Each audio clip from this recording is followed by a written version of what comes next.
சாலை பாதுகாப்பு மாதத்தை முன்னிட்டு சிறப்பு நிகழ்ச்சிகள் கடந்த 1ஆம் மாதம் 15ஆம் தேதி முதல் 14ஆம் தேதி பிப்ரவரி மாதம் வரை நடைபெற்று வருகிறது.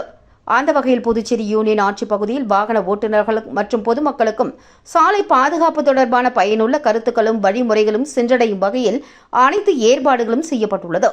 அதன்படி விழிப்புணர்வு பேனர்கள் வைப்பது, துண்டு பிரசுரங்கள் விநியோகம் செய்தல், ஹெல்மெட் அணிந்து செல்வது, இணையதளம் மூலம் ஓவிய போட்டிகள், கலைக்குழுவினரின் நாட்டுப்புற பாடல்கள், நடனம், கோல போட்டி, வினாடி வினா போட்டிகள், ஸ்லோகன் போட்டிகள் உள்ளிட்டவைகள் மூலமாக விழிப்புணர்வுகள் ஏற்படுத்தப்பட்டு வருகிறது. இதனைத் தொடர்ந்து கம்பன் கலையரங்கில் நடந்த நிகழ்வில் முதல்வர் ரங்கசாமி கலந்து கொண்டு பேசினார். அப்பொழுது அவர், சாலை பாதுகாப்பு மாதம் ஒவ்வொரு ஆண்டும் நடத்தப்படுகிறது. சாலை விபத்து குறித்து மாணவர்கள் அறிந்து கொள்ள வேண்டும். புதுவையில் சாலை விபத்துகள் மற்றும் உயிரிழப்பு அதிகமாக ஏற்படுகிறது என்றும், சாலை விரிவாக்கம் செய்வது சற்று கடினம், இருப்பினும் சாலைகள் மேம்படுத்தப்பட்டு விரிவாக்கம் செய்யப்பட்டு வருவதாகவும் தெரிவித்தார். மேலும் புதுவையில் வாகனங்களின் எண்ணிக்கை நாளுக்கு நாள் அதிகரித்து வருகிறது என்றும், புதுவை மக்களின் பொருளாதார நிலை மற்றும் தனிநபர் வருமானம் உயர்ந்து வருவதால் வாகனங்கள் அதிகமாக பொதுமக்கள் வாங்குவதாகவும், வாகன ஓட்டிகள் வேகத்தை கட்டுப்படுத்த வேண்டும் என்றும் முதல்வர் ரங்கசாமி தெரிவித்தார்.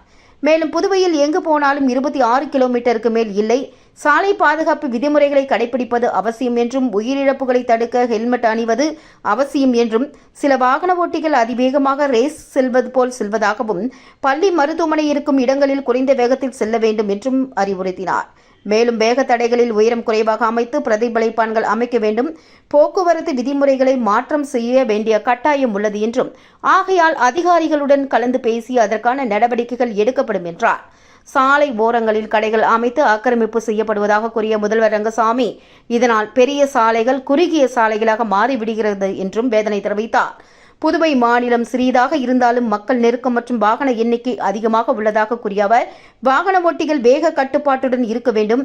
இது சம்பந்தமாக அடிக்கடி பள்ளி மாணவர்கள், இளைஞர்களுக்கு விழிப்புணர்வை ஏற்படுத்த வேண்டும் என்றும் பேசினார்.